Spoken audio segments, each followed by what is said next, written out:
आज देख लेते हैं, इसका नेक्स्ट पार्ट है। और ये मैंने आपको बताया था कि आपको 50% ऑफ मिल रहा है, तो ये आप देख लें, इस पर आपको 60% ऑफ मिल रहा है। ये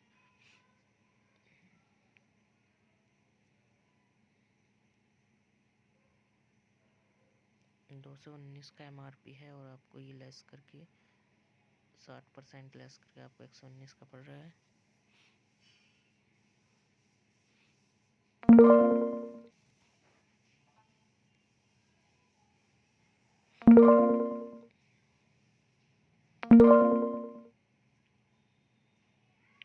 आप ये नीचे भी देख सकते हैं, नीचे भी कुछ कप वगैरह नज़र आ रहे हैं, आप इन्हें देख ले अच्छी तरह। तो मैं इस पर क्लिक कर लेता हूँ।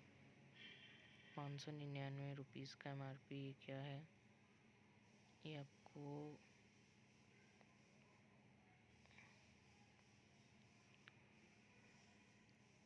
विंडोज़ कर्टन पेयर मिलता है आपको इतने साइज में मीटर के।